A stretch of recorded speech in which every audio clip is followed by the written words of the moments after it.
नमस्कार दोस्तों, स्वागत है आप सभी का आपके अपने चैनल सपोर्टिंग एजुकेशन एग्ज़ाम में। दोस्तों कैसे हैं आप सब लोग। उम्मीद करता हूं कि आप बेहतरीन होंगे और अपनी तैयारी बेहतरीन तरीके से कर रहे होंगे। तो आज की क्लास में हम देखने वाले हैं हिंदी पेडागोजी से संबंधित क्वेश्चन भी और प्लस व्याकरण के क्वेश्चन भी देखने वाले हैं। तो आपके सीटेट के लिए ये क्लास बहुत ही इम्पोर्टेंट होने वाली है, इसलिए लास्ट तक बने रहें और देखते रहें कैसे क्वेश्चन पूछे जा सकते हैं। और जो पैसेज वाले क्वेश्चन भी आपके जो हिंदी में आएंगे तो वो भी आप यहाँ से जो है व्याकरण के क्वेश्चन हल कर पाएंगे। तो आज की क्लास देखते जाइएगा, लास्ट तक बने रहिएगा और बढ़िया तरीके से अपनी तैयारी करते रहिएगा। तो चलिए बिना किसी देरी के देखते हैं पहला क्वेश्चन क्या कहता है। तो आइए पहले क्वेश्चन की ओर चलते हैं। क्या कहता है पहला क्वेश्चन, देखिएगा। सबसे पहले पेडागोजी का क्वेश्चन है और यहाँ से एक या दो क्वेश्चन आप जो है लिख कर रख लीजिए कि ये आएगा ही आएगा, क्योंकि भाषा अर्जन और भाषा अधिगम ये काफ़ी इम्पोर्टेंट टॉपिक हो जाता है आपकी सीटेट के लिए, तो इसलिए ये हम छोड़ नहीं सकते। तो सबसे पहला पेडागोजिकल क्वेश्चन ही है, देखिएगा ध्यान से समझते जाइएगा। देखिएगा क्या कहता है कि भाषा अर्जन और भाषा अधिगम के संदर्भ में कौन सा कथन सही है। आपको यहाँ पे सही बताना है ना। तो भाषा अर्जन होता है, एक होता है भाषा अधिगम, तो दोनों के बारे में आपको सही बताना है, ठीक है ना। ए ऑप्शन कहता है कि भाषा अधिगम में नियमों का प्रयोग नहीं होता है। तो देखिएगा यहाँ पे यही गलत हो जाएगा। जब हम भाषा अधिगम करते हैं, है ना, अधिगम करते समय हम क्या करते हैं, सीखते समय हम नियमों को देखते हैं, है ना। किसी भी भाषा को सीखने से पहले हम उसका व्याकरण देखते हैं, ठीक है ना। तो यहाँ पे ये ऑप्शन का क्या हो जाएगा, गलत हो जाएगा, ठीक है ना। बी ऑप्शन कहता है कि अर्जन केवल विद्यालय में संभव है। बिल्कुल ये भी गलत हो जाएगा। क्यों हो जाएगा, क्योंकि भाषा का अर्जन क्या होता है, विद्यालय में ना होकर आस पड़ोस और अपने घर में होता है, ठीक है ना। जो बालक की मातृभाषा होती है वही उसकी जो है भाषा अर्जन कहलाती है, जो बालक सुनते देखते हुए सीख जाता है अपने माहौल में, ठीक है। तो यहाँ पे ये बी ऑप्शन हमारा निगेटिव जाएगा।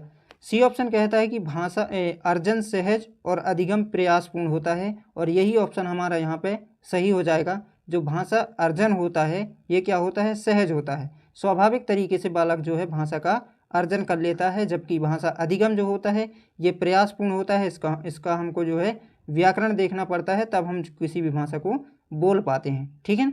तो राइट ऑप्शन यहाँ पे सी चला जाएगा, ठीक है। चलिए यहाँ तक कोई दिक्कत नहीं होगी। चलिए बढ़ते हैं सेकेंड क्वेश्चन की तरफ।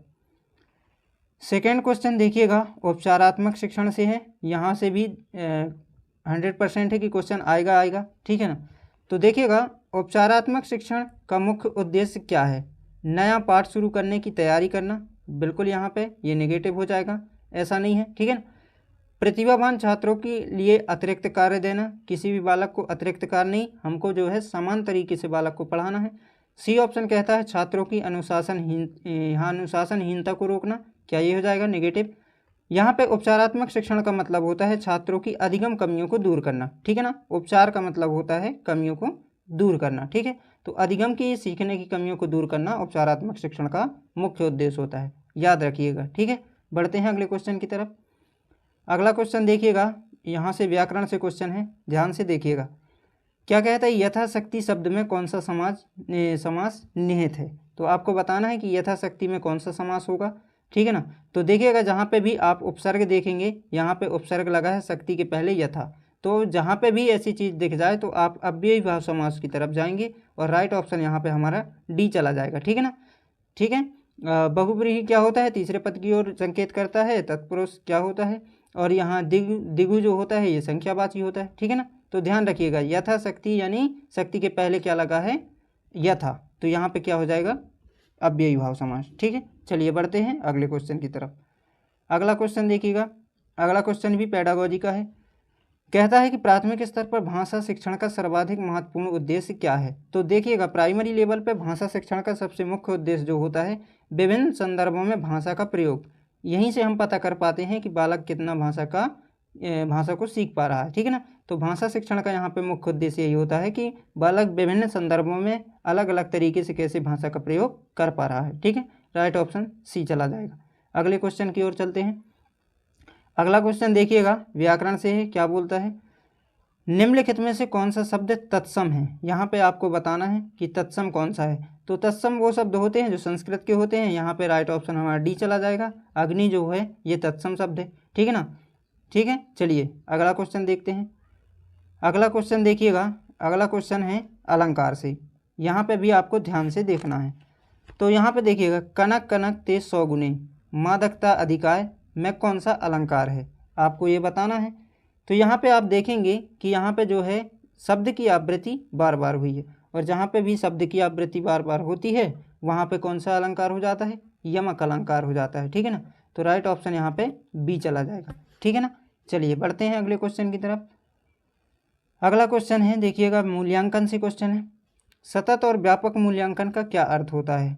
तो सतत और व्यापक मूल्यांकन का अर्थ होता है, क्या होता है कि नियमित रूप से सर्वांगीण विकास का आकलन करना। तो सतत यानी निरंतर, निरंतर जो है मूल्यांकन करने का उद्देश्य होता है कि बालक के सर्वांगीण विकास का आकलन करना, ठीक है। राइट ऑप्शन सी चला जाएगा। बढ़ते हैं अगले क्वेश्चन की तरफ। अगला क्वेश्चन देखिएगा, यहाँ पे शुद्ध वर्तनी, यहाँ से भी क्वेश्चन आते हैं, ठीक है ना। तो ध्यान से देखिएगा, शुद्ध वर्तनी वाला शब्द कौन सा है? तो यहाँ पे क्या ये वाला हो जाएगा? ए ऑप्शन है ना, उज्ज्वल, उज्ज्वल है ना, उज्ज्वल और उज्ज्वल। तो आपको ध्यान रखना है कि उज्ज्वल की शुद्ध वर्तनी जो होती है उज्ज्वल होता है ना, उज्ज्वल। यहाँ पे आपको बी ऑप्शन याद रखना है, ठीक है ना। चलिए बढ़ते हैं अगले क्वेश्चन की तरफ। अगला क्वेश्चन है, देखिएगा बहुभाषिकता यानी विभिन्न भाषाओं की बात हो रही है। तो बहुभाषिकता को कक्षा में किस प्रकार से देखा जाना चाहिए? तो आपको जो है बहुभाषा को एक संसाधन के रूप में मानना है। ये सीखने के लिए बाधक नहीं होती बल्कि क्या होती है? संसाधक का काम करती है, ठीक है ना। चलिए बढ़ते हैं अगले क्वेश्चन की तरफ। अगला क्वेश्चन है, वह घर जा रहा है, इस वाक्य में वह क्या है? तो आपको बताना है कि यदि वह घर जा रहा है तो इसमें क्या हो जाएगा? वह क्या है? क्या निजवाचक सर्वनाम है, संबंधवाचक सर्वनाम है, पुरुषवाचक सर्वनाम है, निश्चयवाचक सर्वनाम है? तो यहाँ पे देखिएगा वह बात हो रही है, तो वह में क्या हो जाएगा? पुरुषवाचक सर्वनाम, ठीक है ना। तो यहाँ पे राइट ऑप्शन हमारा सी चला जाएगा, ठीक है। चलिए बढ़ते हैं अगले क्वेश्चन की तरफ। अगला क्वेश्चन देखिएगा, क्या कहता है कि लिखना सीखने में सबसे महत्वपूर्ण क्या है? लिखना यदि हम सीख रहे हैं या बालक सीख रहा है तो उसमें सबसे महत्वपूर्ण क्या होना चाहिए? व्याकरण का कठोर पालन नहीं करवाना, सुंदर लिखावट से कोई मतलब नहीं, वर्तनी की शुद्धता से एक मात्र, यहाँ पे मात्र लगा है ना, तो ये भी नेगेटिव हो जाएगा। तो लिखने का सबसे महत्वपूर्ण जो है क्या हो जाएगा? विचारों की अभिव्यक्ति। बालक अपनी अभिव्यक्ति को जितने बढ़िया तरीके से जो लिख रहा है वही उसके लिए महत्वपूर्ण है, ठीक है। तो राइट ऑप्शन डी चला जाएगा। बढ़ें अगले क्वेश्चन की तरफ। अगला क्वेश्चन देखिएगा, यहाँ पे क्या है? उपसर्ग से क्वेश्चन है।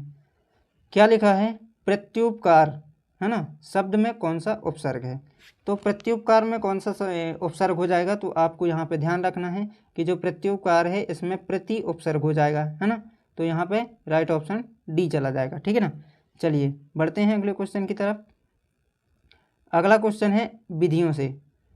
तो आगमन विधि की मुख्य विशेषता क्या है ना। तो आपसे पूछ रहा है कि आगमन विधि की जो है मुख्य विशेषता क्या हो जाएगी? तो आगमन विधि आ से आपको याद रखना है। आ से आगमन विधि में भी होता है और आ से लगभग रिलेट करना है उदाहरण की ओर, ठीक है ना। तो सबसे पहले उदाहरण और उसके बाद नियम, तो ये आगमन विधि का एक महत्वपूर्ण विशेषता हो जाती है, ठीक है ना। तो याद रखना है, ठीक है। बढ़ते हैं अगले क्वेश्चन की तरफ। अगला क्वेश्चन देखिएगा, अगला क्वेश्चन क्या कहता है कि निम्नलिखित में से अकर्मक क्रिया वाला वाक्य चुनिए। तो कौन से अकर्मक क्रिया का वाक्य बताना है जिसमें कर्म नहीं हो रहा हो? तो देखिएगा, बच्चा दूध पीता है, इसमें कर्म होगा, है ना। सीता पत्र लिखती है तो इसमें भी कर्म होगा, ठीक है ना। पक्षी उड़ रहे हैं, राम फल खाता है तो राम फल खाता है, तो इसमें भी कर्म कहीं ना कहीं होगा, ठीक है ना। काम तो वो कर रहा है, लेकिन पक्षी उड़ना जो होता है ये कोई कर्म नहीं होता, ये अकर्मक क्रिया का उदाहरण हो जाएगा यहाँ, ठीक है ना। ये सोना है ना, उड़ना, ये सब क्या हो जाएगा? ये हो जाता है अकर्मक क्रिया के उदाहरण, ठीक है। राइट ऑप्शन सी चला जाएगा। अगले क्वेश्चन की तरफ बढ़ें। तो अगला क्वेश्चन देखिएगा, आपकी स्क्रीन पर है, कविता शिक्षण का मुख्य अंग क्या है? तो कविता शिक्षण का जो मुख्य अंग होता है, कविता का मतलब होता है भावबोध और रसानुभूति, ठीक है ना। तो प्राइमरी लेवल पे हम यही इसको जो है मानेंगे पॉजिटिव तरीके से, ठीक है ना। शब्दार्थ का विस्तृत ज्ञान होने से मतलब नहीं है, व्याकरण संरचनाओं की व्याख्या नहीं करना, ठीक है ना, लेखन जीवनी को याद नहीं करवाना बालक से। तो भाषा का भावबोध और रसानुभूति कविता शिक्षण का प्रमुख अंग माना जाता है और उद्देश्य भी, ठीक है। तो राइट ऑप्शन बी चला जाएगा। बढ़ते हैं अगले क्वेश्चन की तरफ। अगला क्वेश्चन देखिएगा क्या कहता है कि दो अथवा दो से अधिक शब्दों के मेल से बने नए शब्द को क्या कहते हैं। तो जब भी दो या दो से अधिक वर्ण की बात आ जाए, वर्ण की जब बात आएगी तो आप यहाँ पे याद रखेंगे संधि हो जाएगा, लेकिन जब शब्दों की बात आएगी तो यहाँ पे समास होगा। तो यहाँ पे हमसे पूछा है कि जब दो या दो से अधिक शब्दों का मेल होता है तो वहाँ पे क्या होता है, समास होता है, ठीक है ना। तो नए शब्द को क्या बोलते हैं, समास बोलते हैं, ठीक है ना। चलिए बढ़ते हैं अगले क्वेश्चन की तरफ। अगला क्वेश्चन देखिएगा क्या कहता है कि किसी छात्र की पढ़ने की गति धीमी है और वह अर्थ नहीं समझ पा रहा है, यह संकेत है। तो कोई भी छात्र है यदि वो पढ़ने में धीमी गति से पढ़ रहा है और उसका अर्थ समझने में उसको कठिनाई जा रही है, तो स्वाभाविक है कि पढ़ने संबंधी यदि कोई विकार है तो वो पठन अक्षमता कहलाता है, यानी डिसलेक्सिया कहलाता है, ठीक है ना। तो आपको कई तरीके से ये क्वेश्चन पूछ सकता है, आपको ध्यान रखना है, ठीक है ना। डिसकैलकुलिया होता है गणितीय संबंधी विकार, है ना, और डिस्ग्राफिया होता है, क्या होता है, डिस्ग्राफिया होता है लिखने संबंधी अक्षमता, ठीक है। तो यहाँ पे अपने जो है पढ़ने वाली बात है तो यहाँ पे पठन अक्षमता हो जाएगा, यानी डिसलेक्सिया, ठीक है। चलिए बढ़ते हैं अगले क्वेश्चन की तरफ। तो यहाँ पे अगला क्वेश्चन क्या कहता है देखिएगा, निम्नलिखित में से कौन सा शब्द समानाधिकरण तत्पुरुष का उदाहरण है जिसे कर्मधारय कहते हैं। यहाँ पे आपको बताना है समानाधिकरण तत्पुरुष का कौन सा उदाहरण हो जाएगा, ठीक है ना। नील कमल, है ना, राजपुत्र, चौराहा, भाई बहन। तो आपको ध्यान रखना है जिसे कर्मधारय, देखिए यहाँ पे दिया है कि जिसे कर्मधारय कहते हैं। तो कर्मधारय किसे कहते हैं, जहाँ पे हमको क्या हो विशेषता बताई जाए। तो देखिएगा यहाँ पे कमल की विशेषता बताई जा रही है कि कमल कैसा है, नीला है, तो नील कमल, ठीक है ना। तो यहाँ राजपुत्र यानी राजा का पुत्र, तो यहाँ पे तत्पुरुष हो जाएगा। चौराहा आप जानते हैं द्विगु समास होता है, और भाई बहन में जहाँ पे भी विपरीत शब्द आ जाए वहाँ पे द्वंद्व समास होता है, ठीक है। तो राइट ऑप्शन यहाँ पे हमारा नील कमल हो जाएगा, ए ऑप्शन सही हो जाएगा, ठीक है ना। तो यहाँ पे आपके जो है लगभग क्वेश्चन मैंने करवाए हैं जो भी, तो आप लोग देखेंगे ये क्वेश्चन सीटेट में आने की फुल उम्मीद है ना। आप लोग देखते जाइएगा और हिंदी में आपको ज़्यादा दिक्कत जाने वाली नहीं है ना। थोड़ी सी भी आप तैयारी करते जाएंगे तो आपसे जो है काफ़ी क्वेश्चन हिंदी के बन जाएंगे, ठीक है ना। तो आपको पैसेज का विशेष ध्यान दे के प्रश्न को हल करना है, वो भी वीडियो में लेकर आऊँगा किसी भी क्लास में। आप लोग जो है देखेंगे तो मैं बना के लाऊंगा वीडियो और उसमें बताऊंगा कि कैसे पैसेज के क्वेश्चन हल करना है, ठीक है। तो चलिए मिलते हैं अगली क्लास में, तब तक के लिए आप सभी को जय हिंद।